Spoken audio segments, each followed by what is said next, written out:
Shalom Bapak Ibu Saudara yang dikasihi oleh Tuhan.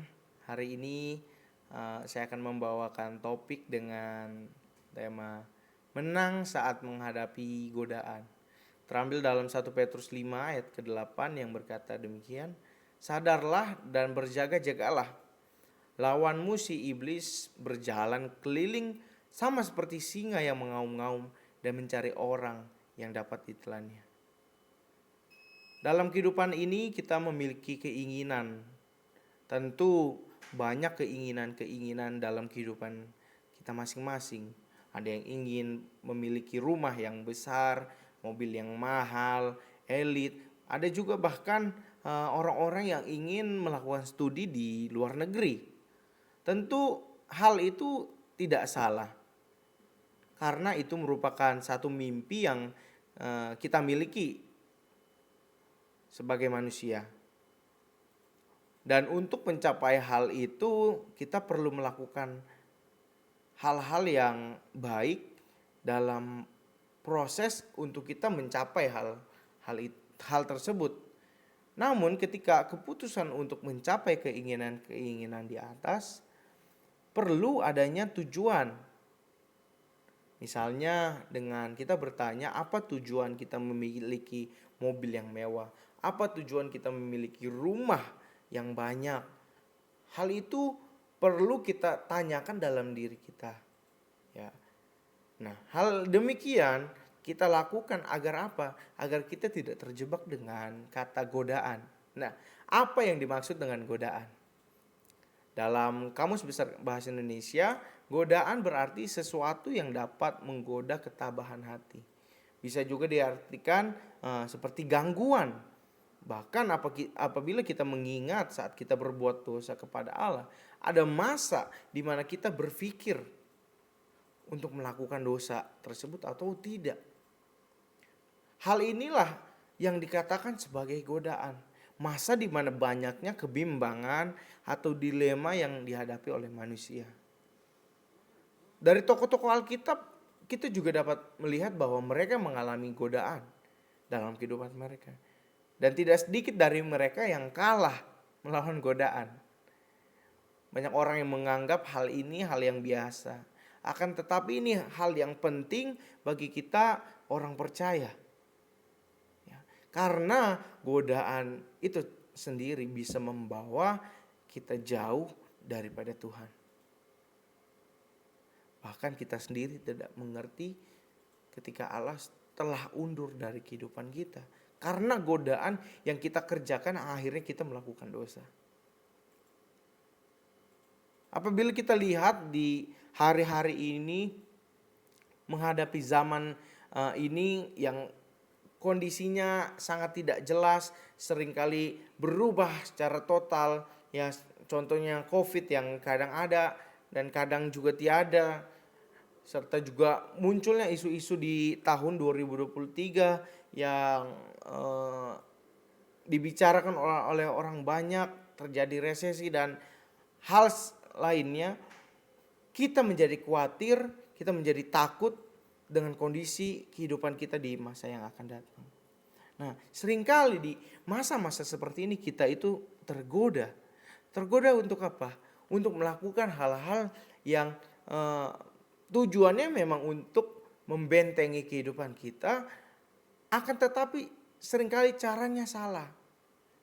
Ya, caranya misalnya dengan mencuri, merampok, menipu orang demi mendapatkan keuangan, bahkan harta untuk menjamin kehidupan kita.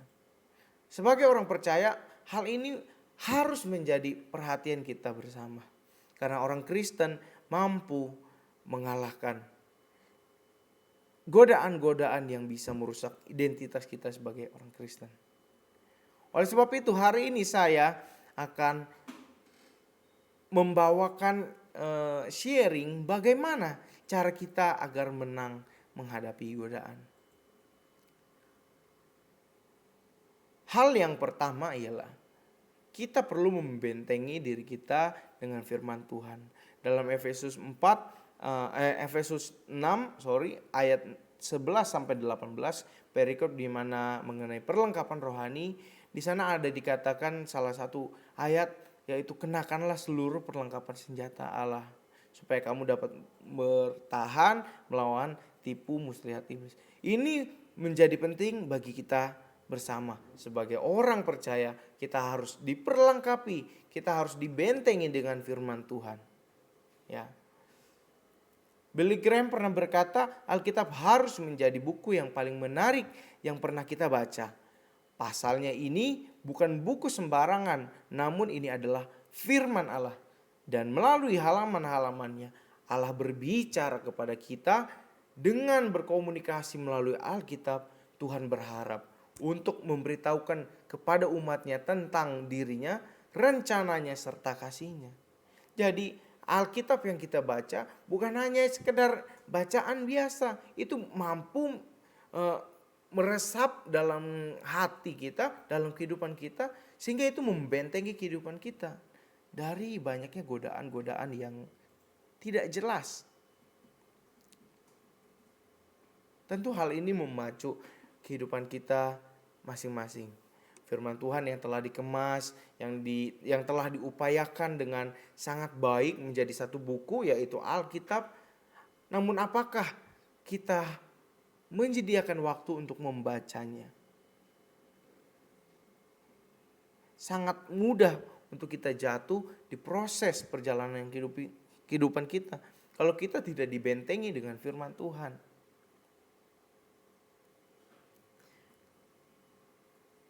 Oleh karena kita perlu membentengi kehidupan kita dengan firman Tuhan. Cara yang lain agar kita menang menghadapi godaan ialah menyadari godaan dalam diri setiap kita. Dalam 1 Petrus 5 ayat 8 dikatakan, sadarlah dan berjaga-jagalah.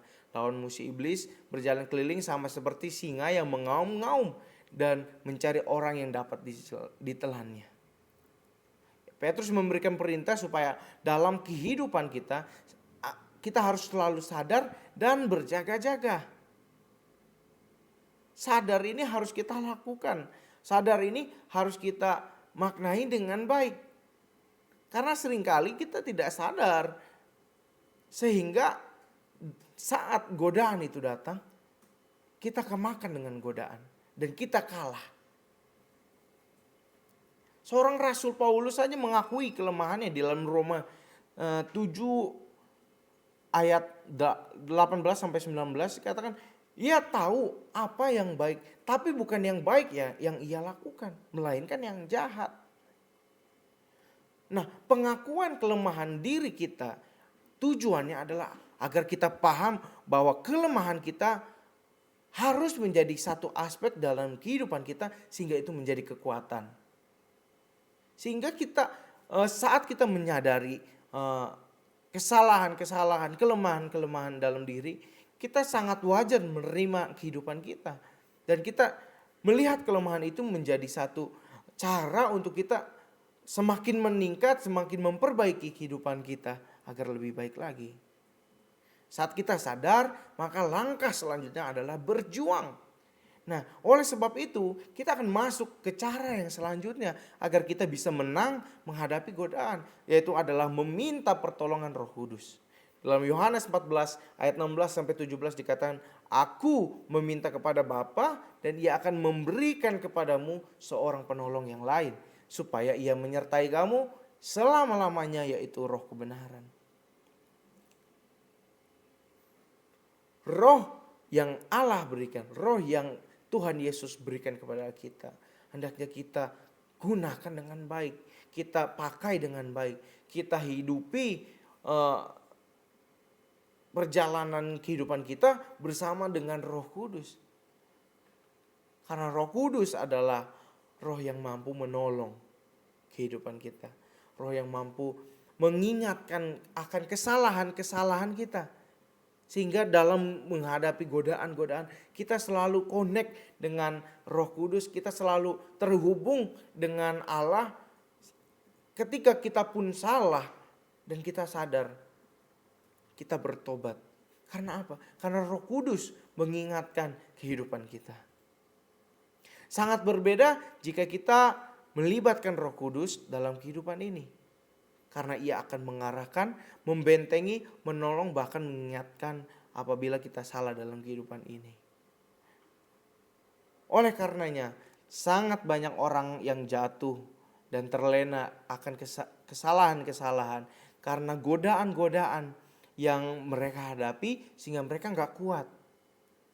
Oleh sebab itu, hendaknya kita membentengi hidup kita dengan firman Tuhan. Kita menyadari kesalahan-kesalahan, kelemahan-kelemahan dalam diri kita. Juga ketika kita telah menyadari itu, kita berjuang, kita memperbaiki, kita memohon pertolongan Roh Kudus agar kita tetap kuat dalam perjuangan kehidupan kita. Terima kasih, Tuhan Yesus memberkati kita semua. Amin.